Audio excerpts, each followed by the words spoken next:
Basketball season is finally upon us. Auburn men and women both took to the court. Both of them got the dub. Let's talk about it right here inside town. The Auburn Express.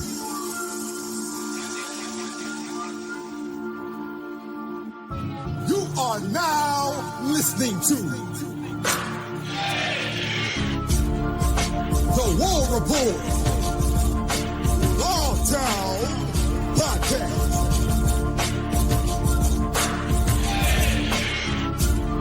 With your boy Ike Jones.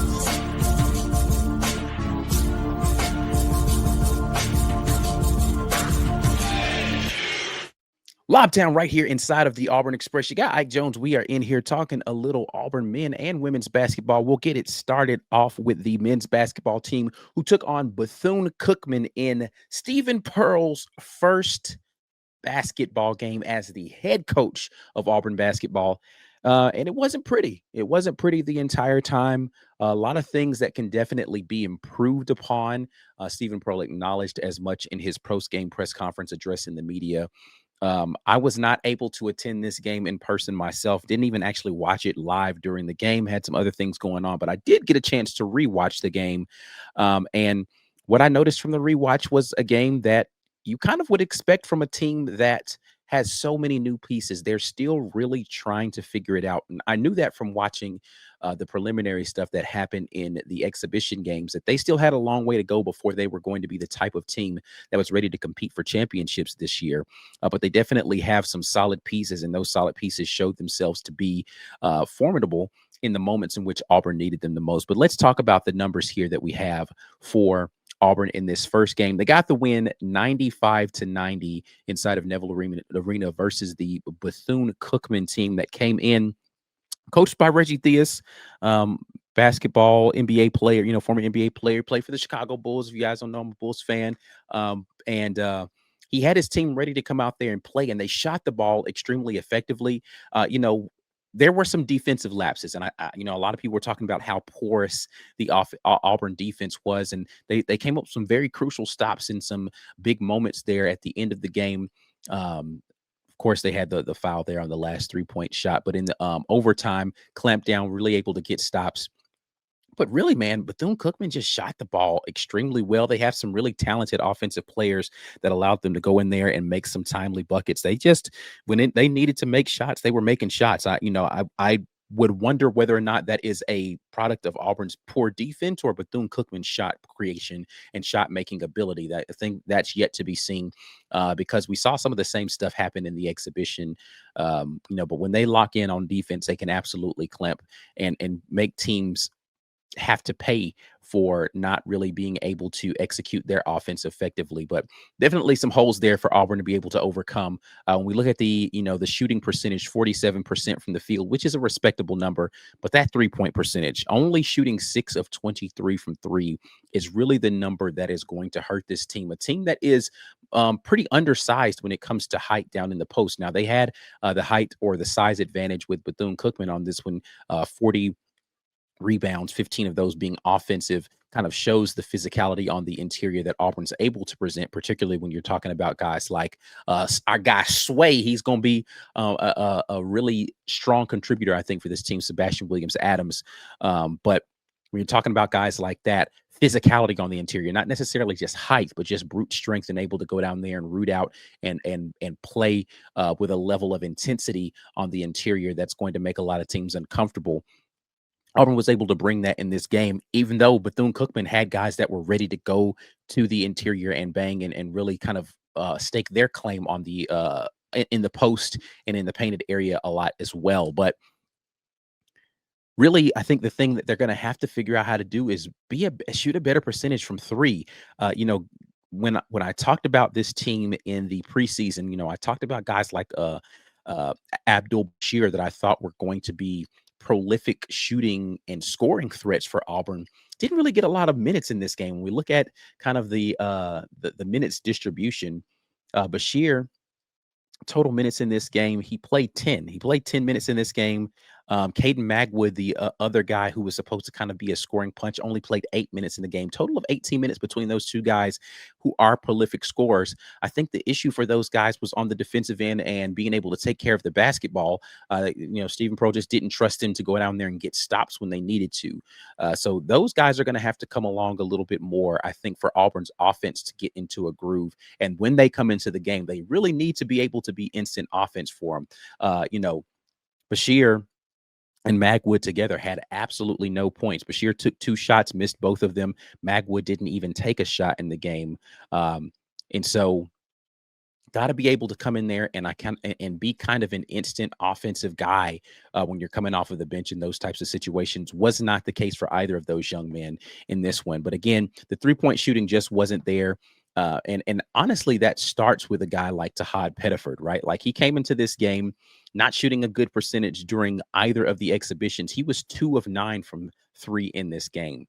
It's not going to get it done for Tahad as far as the 3-point shooting threat because this is a team that's going to be undersized. They need to be able to play with tempo, and they need to be able to play with space, right? And so you have to be able to shoot the ball effectively, or teams are just going to continue to play zone against you because they don't feel like you're going to have the ability to hurt them down low.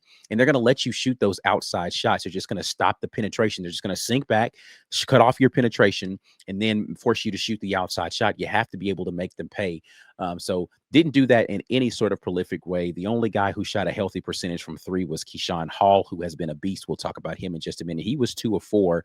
And then Keyshawn Murphy hit the 1-3 that he took. But everyone else shot poorly from 3. Overton didn't make any of his. Elisha Freeman didn't make any of his. Philip Jovich didn't make the 1-3 he took.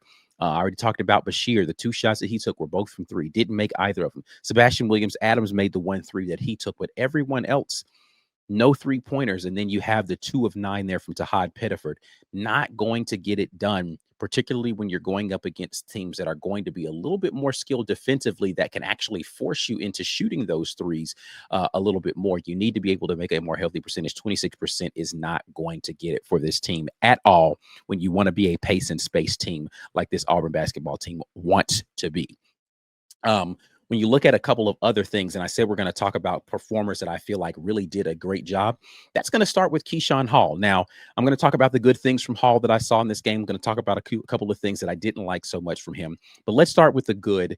He was the leading scorer for Auburn with 28 points, 5 of 11 shooting overall, 16 of 18 from the free throw line. He is a free throw merchant. Now, I call him a free throw merchant. I don't mean he's a free throw merchant in the way that he goes out there and he flops and he tries to, get contact and get calls. He plays through contact. He plays tough. He's downhill. And he garners a lot of free throw attempts because of the way in which he attacks the paint. And he's not afraid to go in there amongst the trees and really try to finish through the contact. A really prolific ability to do that, particularly for a guy of his size. You call him a big guard. He plays like that. Absolutely. Showed those big guard skills with being able to step out and shoot the 3, and then being able to get downhill. And then he can also post up and get down into the paint and really do damage down there. Great showing from him again in this game, as it was in the first 2 exhibition games, with 28 points for him. Again, 16 of 18 from the free throw line. He was able to add another 5 rebounds. Only had 2 personal fouls in this game, but he played 38 minutes, and that's including, of course, the overtime period at which he was in there. 1 assist, though, and 4 turnovers. That's the other portion that I want to talk about with him. Really, there's 2 things that I'd like to see Keyshawn Hall improve upon as he continues to progress in this Auburn system. First, on the offensive end, he's going to be a heavy touch guy, which he is a heavy touch guy. He's a guy who is going to get a lot of opportunities in the offense, in the half court, and he's going to get his opportunities. He has to cut down the bad turnovers. Like, of the 4 turnovers he had, I think only 1 of them was a turnover where I was like, okay, that's a good defensive play. The other 3, I think, were pretty bad. Like, he made some really ill-advised passes and just kind of being careless with the dribble in certain situations, not seeing the double team. And he's too good a ball handler for that to be the case. He needs to be a guy who you can run your offense through. This is something that Janai Broome struggled with at portions during last season, but he got much better at it during that last season at Auburn, where you could run the offense through him and he could be an assist guy for you, right? You could get it to him in the high post and he was going to see the floor. He's going to be able to get it to guys who are cutting to the basket, opposite corner, all of that. Attract the double team because Keyshawn Hall is going to be a guy that teams are going to want to double team, get the ball out of his hands, attract the double team, make the right play. I need to see the little bit more of that from him. You don't mind the turnover number being at 4 if you're going to have 5+ assists, right? But the inequity of that, where you're giving up 3 possessions to only being able to score or assist on one. Or you're giving up 3 possessions, so you have 4 turnovers to the 1 assist. That's not a good ratio for a guy who's going to have the ball in his hands that much. Now, overall, again, he's a net positive. If you talk about plus minus, which is something I typically do on my reaction shows right after the game, his plus minus was where it needed to be overall, right? He has a +6, one of the higher on the team. I think he was 3rd highest. Number 1 was Elijah Freeman at a +10. So, he's a net positive when he's out there on the floor, but he has to be able to lessen the number of turnovers if he's going to be a guy who's going to get the ball as frequently as he did. Next up in the scoring column is Keyshawn Murphy. Now, Keyshawn Murphy is a guy who I really liked a lot when I saw him at Mississippi State for his ability to finish around the basket. He just has a really unique touch around the basket, and he has like a quick kind of shot put situation that he can do around the rim, but he's able to finish in different angles, different ways, really kind of awkwardly, the way he quickly gets the ball up before the shot block can get there. He's a guy I really like. His game overall plays solid on the defensive end, does not foul a lot, so but he is also a guy who I expect to be more so than Keyshawn Hall, even though he's not going to garner the double teams, a guy who passes the ball really well. If you think about the way that flex offense works, Keyshawn Hall can be the screener out top, a la Dylan Cardwell, and be able to be a guy who can pass from that high post, right? If they can find a way to set that offense a little bit closer to the 3-point arc, where he's able to catch that flex pass closer to the top of the key, he can be a guy who can pass really well from the high post. I think they can run some of the action that they used to run for Janai Broome for him, because he has improved his ability to shoot the outside shot, or maybe he just has more of a green light than he did at Mississippi State to do that. Again, knocking down the 1-3 that he had. He had the one post turnover, not turnover, but the turnaround shot in the post where he made a nice, kind of fade away jump shot. The second one that he shot looked good. It didn't go in, but he has that ability to score from the high post as well. So if he can be a high post mid-range shooter, then he and Keyshawn Hall can pay a little high-low, and they can vary which one of those guys is going to be that, or he can be in there with Sway or Jovic, and those guys can be down low, right? And so you have an ability to play some high-low game with those guys if he can be that. But I do think he has a good passing ability, and they can maybe run some of those high post actions that they used to run for Janai Broome, with some of the circuit cuts that they were doing around him, and he can be a passer out of that. Now, in this game, he didn't have any turnovers, but he had 4 assists, right? And so that's what I'm saying. Like, he's a guy who can see the floor really well, and he can go out there and he can be a guy who you can maybe run some sets through and not necessarily be a dominant scorer, but someone who, because the defenses are either going to overplay because they're thinking, oh, we need to go ahead and try to force a turnover out of him, he can see over the top of the defense, good passer out of those situations. Or a guy who is like, all right, well, we don't think he's going to shoot, sink back off of him. He has the option to just pull that mid-range shot or be an excellent passer out of those, because he's going to have the clear passing lanes without the defender up on him. So want to see some more of that from him, kind of being able to run some of that stuff out of the high post, especially if they're going to play a lot of the 5 out and be able to do some backdoor cuts and things of that nature. So hopefully we'll see more of that from him. The other guy I have to mention, absolutely have to mention when we're talking about this men's basketball team, and a guy who, if you listened to, I was over recently on the podcast with the guys from the Jungle, and I talked about how crucial I think Sebastian Williams Adams is going to be to the DNA of this team. He embodies everything that you want out of a Pearl coach team.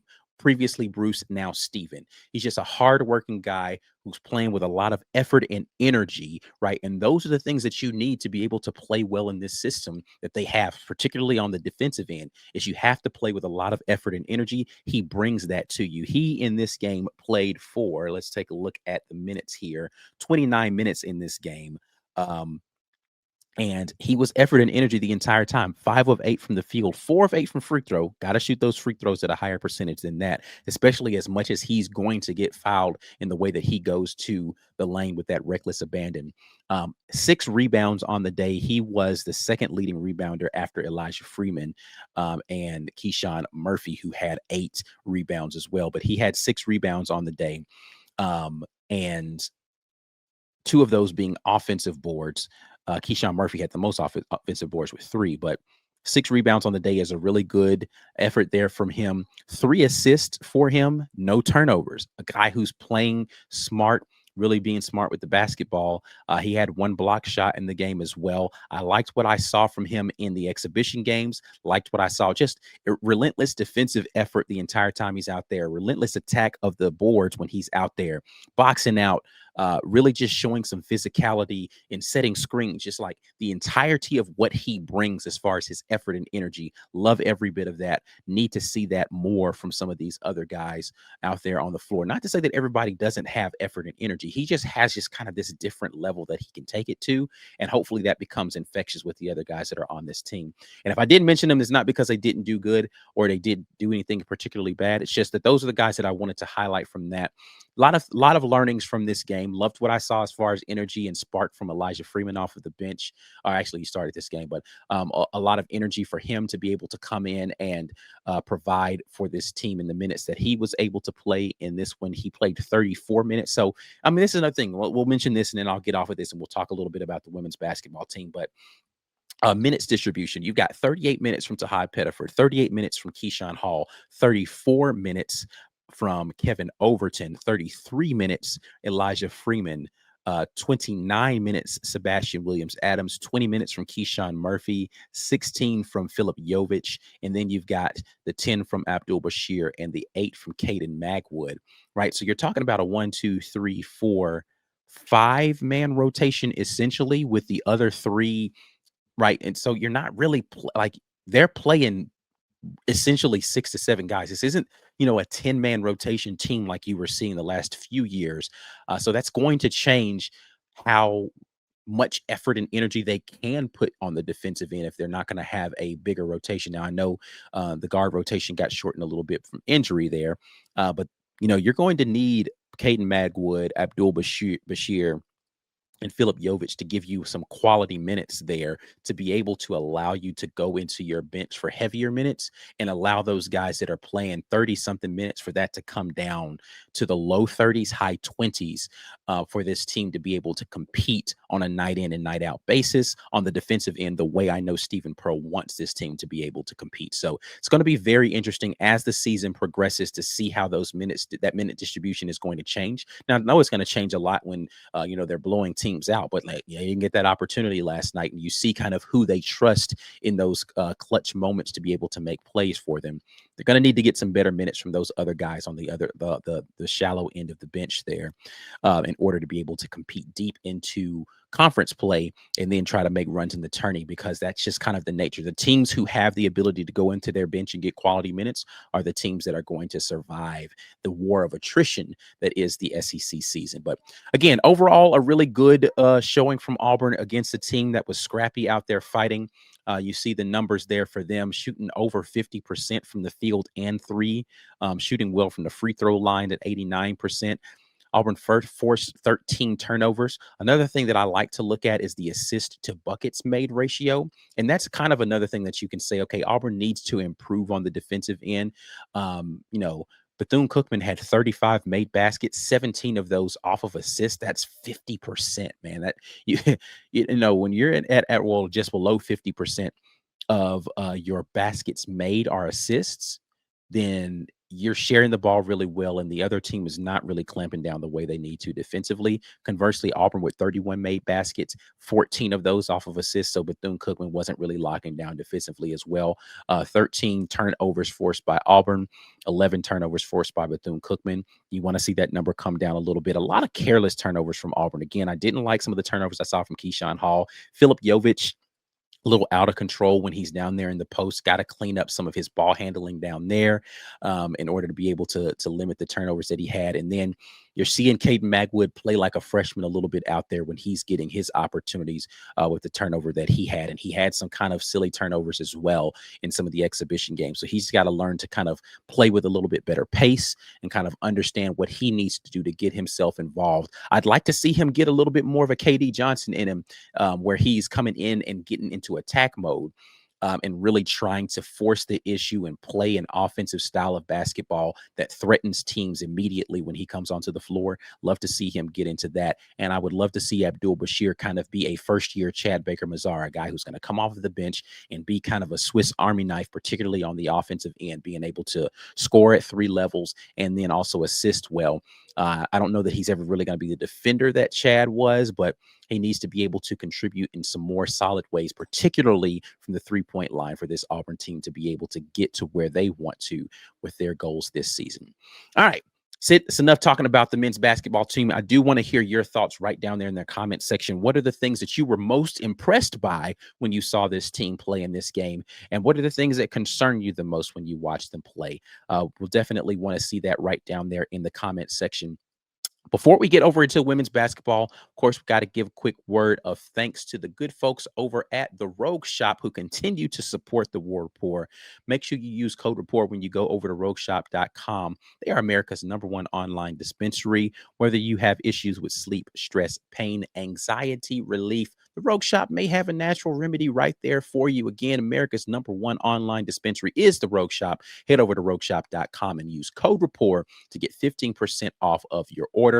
And if you are out here and you love seeing additional content outside of what we already got going on, go ahead and sign up for a YouTube membership and you get to see more of your boy Ike Jones, because I break down film. We'll definitely get into some film from this men's and women's team and talk a little bit about some of the things that I liked and some of the things that I saw from the first game from each of these teams. The men's team will be taking on Merrimack coming up here, and the women's team will be taking on Alabama State. Lots to be talked about with those things.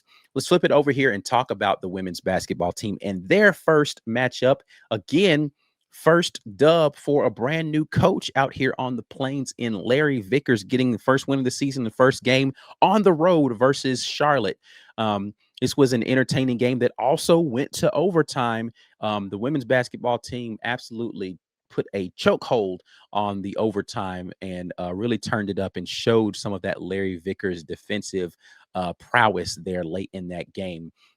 But loved what I saw for the most part from this team. Really, I could say a lot of the same things I just said about the men's basketball team when I talk about the women's basketball team and the way in which they performed in this game. From a field goal percentage standpoint, though, did not shoot the ball particularly well. 34%, 17% from 3. Again, I talked about this with the men. Got to shoot a better percentage from 3. The issue for the women's team, I think, is they just weren't taking good 3-point shots. The men had some good shots. They just weren't knocking them down. I don't think the women were taking good threes. They were taking a lot of rush threes, which that's kind of part of what they want to do philosophically on both of these teams, is just kind of play with some pace and early shots and that thing and that sort of thing. But they're going to have to take their shot selection needs to get better from 3. And definitely need to shoot a healthier percentage when they have those open looks. Got to the free throw line a decent amount there again in this game. 81% from the free throw line, a good healthy percentage, 25 of 31 there. 18 turnovers, way too much there. But 42 rebounds, an excellent job there. 18 offensive boards for that team, a team that's really kind of undersized, especially when you start getting into SEC play. They're going to see some giants down there, but they work hard on the glass, and they definitely have a lot of players that are bringing the energy out there. Only 8 assists, though. Definitely shows that offense and the trust that they have out there isn't flowing as fluidly as it needs to, because you're seeing a lot of one-on-one baskets. Now, they got a lot of baskets in transition in this game as well because of the number of turnovers they forced, 27 turnovers. So you got a lot of stuff out there in transition. In fact, when you look at points, fast break points. They had 27 fast break points in this game. So they really got out into the passing lanes and were able to get out on the break a lot. Let's see. 22 points off turnovers, again 27 fast break points, so they were really out there pushing the pace when they got the ball, whether that was in a secondary break off of a rebound or whether that was in transition off of a steal. They did a really good job there. High points for the team here, you had two with 19. That was Jemiah Harris, who was out there doing work, 6 of 13 from the field, and then Harrisoum Coulibaly, who was out there really being a menace on the defensive end. A lot of those fast break points came from her specifically, being able to get steals or run out in transition to be able to get some layups. But she was 6 of 10 from the field, 7 of 10 from the free throw line. Harris had 5 of 6 on free throw shooting. But again, where they struggled the most in this game was from the 3-point line. Harris had 2 of the threes that they were able to knock down. They only knocked down 4. One of those, Soraya Daniels, who hit a corner 3, which was off of some really good ball movement. She got a wide open corner 3, knocked that down. And then you said Caitlin Duhan, who hit a 3. Another one was off of ball rotation. Harris dribbles the ball across the top, kicks it over to Caitlin, and Katie knocks down the 3. Very aggressive Caitlin Duhan in this game. Probably needs to get that under control a little bit, but she definitely was looking to be in attack mode during this game. But for the most part, what I liked about what I saw from this team, again, Larry Vickers, and this is, going back to the days, of course, of Coach Harris, defense. They were out there really playing very tough defense, not the same kind of brand of defense. Like, I think Coach Johnny Harris was more of a physical brand of defense up the line, ball denial, particularly in the half court, to really make it difficult for you to get in your sets.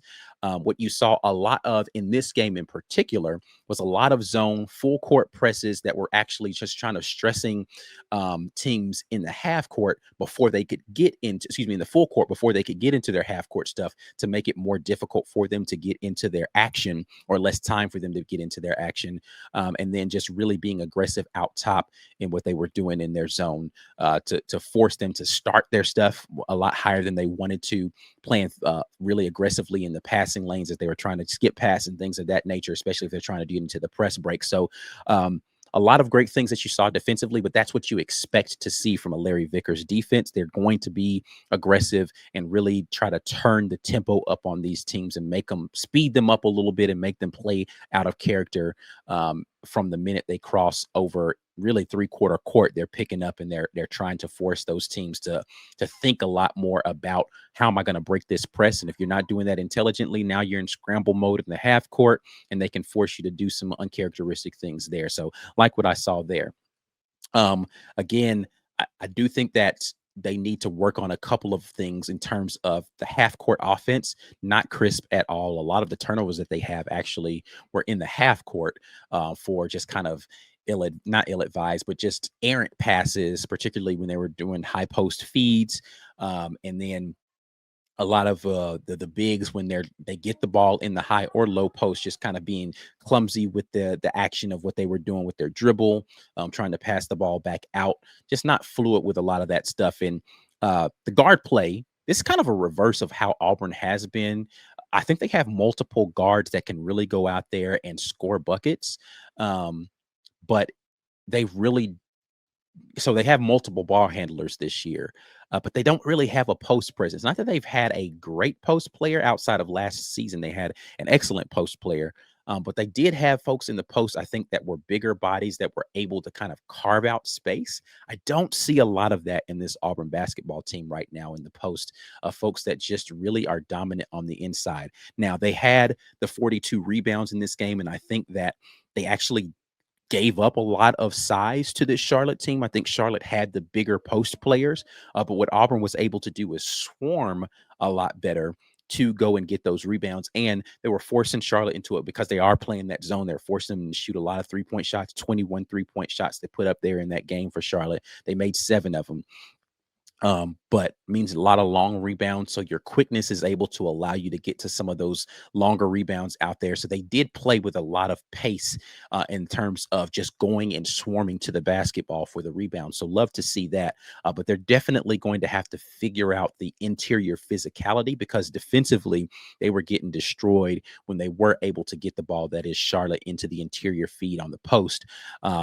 That Auburn team was just not able to deal with the size of Charlotte there, and they're going to definitely see some women with some size as they get specifically into SEC play. That's going to be a bugaboo that they're going to have to figure out how to overcome. I trust Larry Vickers to figure out a defensive philosophy to kind of mitigate some of that, but that is going to be a problem for this team. Other standout performers besides Harris and Coulibaly, um, I liked what I saw from the minutes that were out there from, again, Katie Duhan. I think played with a lot of intensity when she was out there. Let's see, what was her stat line? Let me find Duhan here. She had 14 points, so she was the next highest score. 3 of 7 shooting, 7 of 7 from the free throw line. What you loved about Katie Duhan. Let me just back up and talk about Jemiah Harris, who, Texas State transfer. She came in 19 points, 8 rebounds, 2 assists. Now, she did have the 3 turnovers, but 3 steals as well in 41 minutes. She was kind of the do everything person for the team. I talked about Harrisoum Coulibaly. Let me just back up and give her a little bit more flowers for what she was able to put out there. The 19 points, 5 rebounds. Only 1 assist and 3 turnovers, but she had the 5 steals in that game in 31 minutes. Again, just really impactful. But now let's bounce back up and talk about Duhan, who had the 14 points, 6 rebounds for her in this game, a blocked shot and a steal, 4 assists in this game with 0 turnovers. Really active, aggressive, getting downhill. Again, a little out of control sometimes, which caused her to miss a couple of shots that she probably, if she played with a little bit more pace, could have made a better play or backed it out and not taken a bad shot, or really just made the shot if she had played it with a little bit more control as she was getting downhill. But like literally first bucket of the game, getting downhill after they won the jump ball, getting downhill, getting a quick layup. She set the tone early for this team, who jumped out to like a 9-0 lead in this game. Eventually, Charlotte came back and took the lead for a portion of there in the first half of the game, and then Auburn comes back, and it's kind of a back and forth contest until, of course, it goes into overtime. But at the beginning of the game, 9 points, 9-point spread. Auburn jumps out on them. Coming out of the half, again, go on a quick 9-point run and really jumped out on them. And then same thing happened at the beginning of the overtime, right? Like they controlled the beginnings of these periods really well. That allowed them to get out to the leads necessary. They just got to maintain those leads, and really, it was the scoring droughts. It wasn't so much that I think Charlotte was playing so much better than Auburn during those points in which they were coming back. Charlotte was making some really good shots during those times. And again, they had the post stuff. I think the issue for Auburn was the droughts in scoring, because they just they haven't figured out their offensive identity yet. And they've got to get some more, I think, good action participation in the half court in particular from some of these other folks. I liked the energy I saw from Coulibaly. I think she played really well out there as far as her energy, but only 2 of 10 from the field, 0 of 2 from 3. That's someone who I think that they're going to be trying to get into a situation where she's going to be a third scorer for this team. Ariel Jackson, 1 of 7 from the field, right? I think she took, for the most part, good shots, but she just wasn't. She wasn't in the groove offensively. It felt as if a lot of the shots that she took were forces, right? Like they weren't bad shots, but I just didn't feel like they were in the flow of the offense. And some of them were just like, to beat the shot clock kind of thing. When she was on the interior, she was kind of, amongst the trees, so she wasn't able to finish through that sort of thing. She's got to figure that out. But the other person who I think is going to have to figure out how to play a little bit better for this team, and I thought was going to be a bigger factor in this one, was Maya Petticourt. Only took 3 shots in this game. Now, she didn't play a ton of minutes. She only played 15 minutes, and I don't really know the reason on that one. I maybe need to go back and watch the game and see how she performed on the defensive end.